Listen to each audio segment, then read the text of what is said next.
Como o pastor Mateus já anunciou, nós vamos basear a nossa mensagem nesta manhã em João capítulo 9, os versículos 1 a 38, conforme antes foi lido. E baseados então neste capítulo do Evangelho de São João, queremos refletir sobre o seguinte tema: crer, adorar e orar. Queridos que nos acompanham nesta transmissão, desejo que todos estejam sob a proteção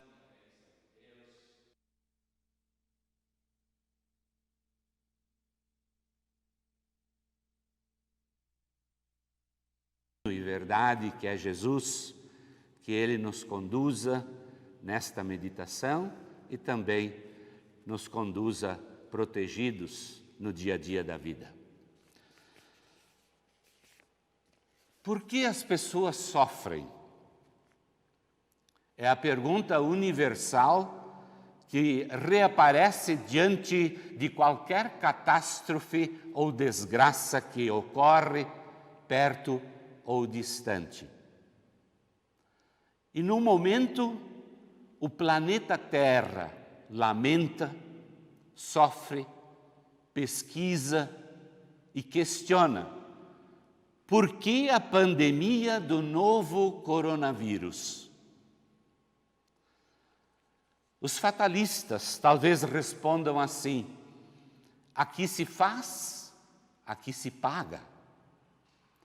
A teologia da maldição hereditária, quem sabe, afirma: os pais pecaram. Os adeptos da teoria da causa e efeito, quem sabe, dizem: cometeu um pecado grave. No entanto, Jesus, diante da pergunta do Evangelho, por que este homem nasceu cego? A reação de Jesus é nenhuma para dar explicação. Seria, inclusive, a oportunidade de Jesus falar o bem e o mal, ou explicar sobre a origem do sofrimento universal, a realidade de um mundo caído e imperfeito. Mas é que o sofrimento humano não é um juízo divino por um pecado específico do sofredor.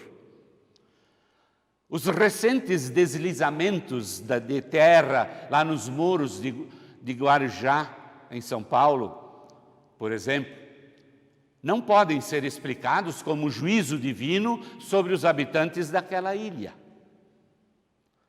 Também o Covid-2019 não é, como alguns até pensam, uma manifestação do juízo divino sobre chineses, italianos, iranianos ou sobre quaisquer outros países infectados. O ensinamento de Jesus Cristo é que todo sofrimento deve ser tratado com humanidade. Jesus ficou muito comovido ao avistar as irmãs Maria e Marta e ao constatar o falecimento de Lázaro, irmão delas. O Salvador Jesus chorou.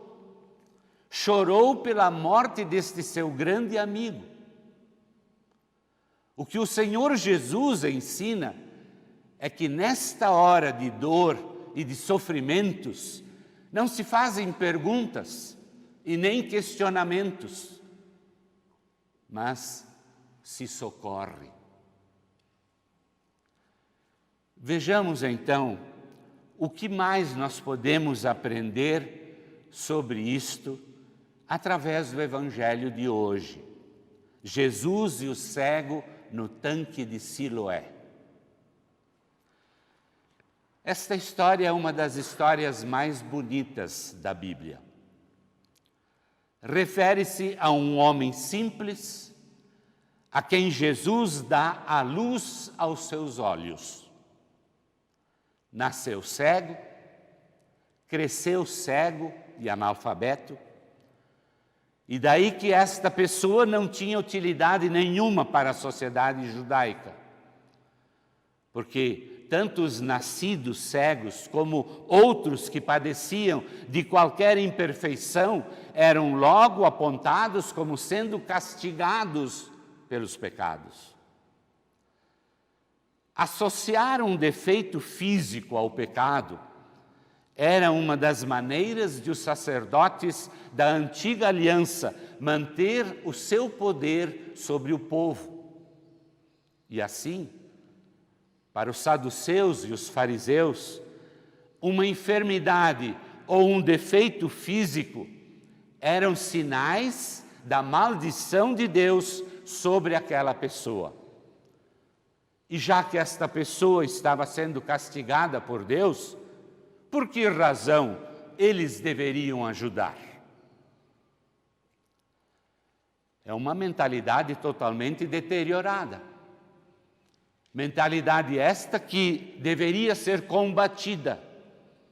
Por isso, Jesus, ao ser perguntado pelos discípulos, quem pecou? Ele ou os seus pais, para ele nascer cego? Imediatamente o mestre respondeu, dizendo, sim, ele é cego, mas não por causa dos pecados dele, e nem por causa dos pecados dos pais dele. Ele é cego para que o poder de Deus se mostre nele.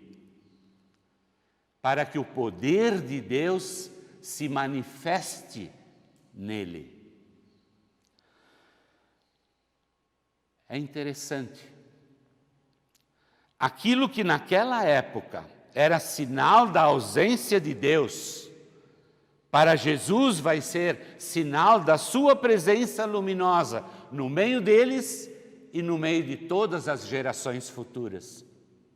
Por isso Jesus acrescenta dizendo, precisamos trabalhar enquanto é dia, para fazer as obras daquele que me enviou. Pois está chegando a noite, a sua morte se aproximava, quando ninguém pode trabalhar. Mas enquanto eu estou no mundo, eu sou a luz do mundo. O cego passara toda a sua vida no meio daquela multidão, mas mesmo assim, ele sentia-se só, desprezado em sua deficiência. Mas eis que ele é notado, observado por alguém que vê, que observa cada indivíduo sem distinção. Quanta diferença de nós seres humanos, que tantas vezes somos implacáveis em nossos julgamentos, condenações, preconceitos. Muitas vezes tratamos o outro com indiferença, discriminamos, enxergamos multidões, mas nem sempre enxergamos ou temos o cuidado por aquilo que cada indivíduo necessita. O Mestre Jesus daí mostra aos seus discípulos que não havia nenhum castigo ou maldição hereditária sobre a vida daquele homem cego. Ao contrário, havia sim, na realidade daquela geração, uma cegueira muito mais profunda e pavorosa. A pior cegueira é aquela que se deixa de enxergar o verdadeiro sentido da vida. Muitos ali, presos a legalismos e rituais, haviam deixado o amor nos seus corações, haviam esquecido o principal da lei, que é o perdão e a misericórdia. Eis uma grande verdade. A beleza da graça e do amor de Deus não está em nos blindar ou nos resgatar ilesos de qualquer sofrimento, mas sim em nos conduzir à salvação em Jesus Cristo, nos fazendo crescer no conhecimento de Jesus, até mesmo através das dores e das tragédias da vida. Nem sempre o problema traz prejuízo. Muitas vezes, o Senhor Deus permite crises para que elas se tornem oportunidades para superarmos os nossos limites e para testemunharmos da obra, dos sinais de Deus.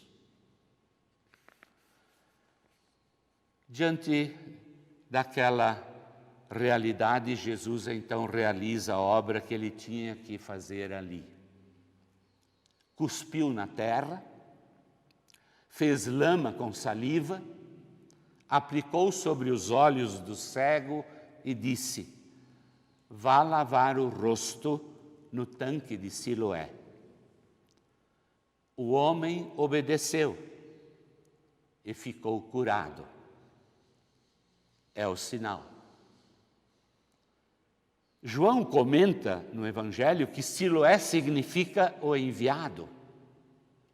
Jesus é o enviado do Pai, que realiza as obras do Pai, os sinais do Pai. E o sinal deste envio agora é que o cego começou a enxergar. A sua cegueira estava relacionada a verdades mais profundas ainda. Jesus queria não só curar a cegueira material, palpável, como também abrir os olhos espirituais do cego e de todos ao seu redor. E aconteceu que aquele cego, que agora já não era mais cego, conseguiu enxergar aquilo que toda a casta religiosa de Israel não teve capacidade de ver. Os fariseus, os saduceus, que se consideravam os mais sábios conhecedores da lei e dos profetas do Antigo Testamento, e se vangloriavam, inclusive, da sua profunda visão das coisas, na realidade, eram os verdadeiros cegos. Tinham os olhos naturais em perfeito funcionamento, mas espiritualmente, em relação a Deus e ao plano redentor de Deus, através de seu Filho Jesus Cristo, eles eram completamente ignorantes e cegos. Tal como Deus criara o ser humano a partir do barro, Jesus vem recriar as pessoas. Nele, nós somos novas criaturas. Com aquele ex-cego da fonte de Siloé, aconteceu a grande verdade descrita pelo apóstolo Paulo em 2 Coríntios 5,17, onde lemos: quem está unido com Cristo é uma nova criatura, uma nova pessoa. Acabou-se o que era velho e chegou o que é novo. Tudo isso feito por Deus, o qual, por meio de Cristo, nos transforma de inimigos em amigos dele. Mas olhando para a história deste mendigo curado por Jesus, o que podemos concluir é que a cura cegueira ainda não cessou as dores dele, nem a de seus pais. No entanto, as próprias dores que seguiram a sua nova vida em Cristo serviram para corrigir o foco de sua nova visão e contribuíram para o seu desenvolvimento na fé.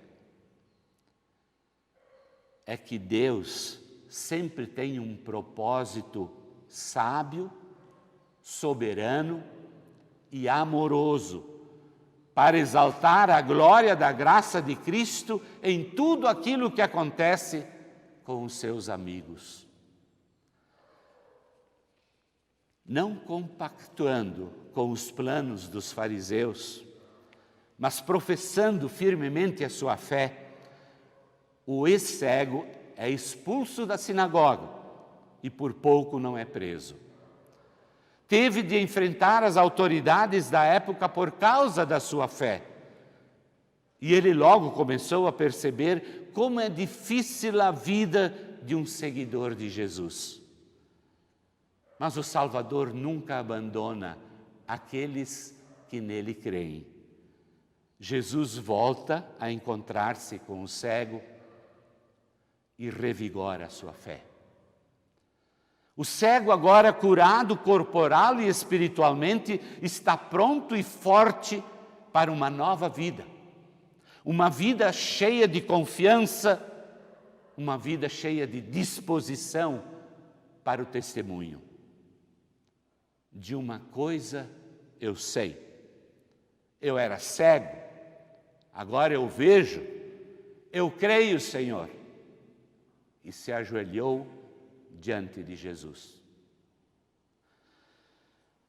Meus ouvintes, num só dia, 2 milagres na vida deste homem.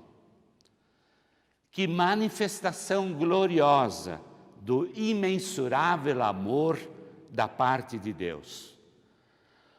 Poder ver agora com os olhos físicos e poder, pela fé, se apegar a Cristo e ter a certeza da vida eterna, que maravilhosa graça!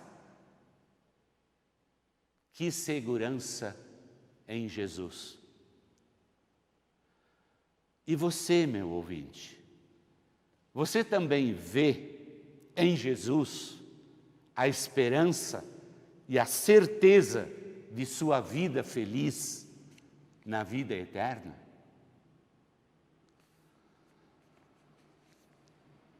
Por que as pessoas sofrem? Foi a nossa pergunta inicial. Nós sabemos que todos nós nascemos com a natureza corrompida. Todos pecaram e todos estão destituídos da glória de Deus, diz a Escritura. O ser humano, quando desobedeceu a Deus e se rebelou contra o Criador, naquele momento ele deu legalidade às trevas, nascendo com a sua natureza pecaminosa. Por isso a palavra de Deus diz que o homem precisa nascer de novo para ver o reino de Deus. Portanto, o problema mais sério agora não é a cegueira física, mas a cegueira espiritual. Agora, então, a questão não é por que as pessoas sofrem ou por que nasci assim, mas por que permaneço assim, sem abrir os olhos espirituais para a grande manifestação do poder de Deus. E felizmente, assim como Jesus foi de novo ao encontro daquele cego e o redimiu, Jesus vem ao nosso encontro também. Aqui viveu, sofreu, morreu pelos nossos pecados, ressuscitou para a nossa justificação, subiu aos céus para nos preparar lugar na eternidade feliz. E lá no céu, o seu Espírito intercede constantemente a Deus em nosso favor. E o apóstolo Paulo fala com gemidos que não podem ser explicados por palavras. Então, que Jesus remova diariamente o lodo dos nossos olhos da fé, para que nós possamos ver o poder de Deus se manifestando também nos acontecimentos dos nossos dias. E diante de todo e qualquer sofrimento, lembremos-nos de que o poder de Deus há de se mostrar. E a nossa atitude mais sábia deverá ser sempre esta: crer e de joelhos adorar e orar. Amém.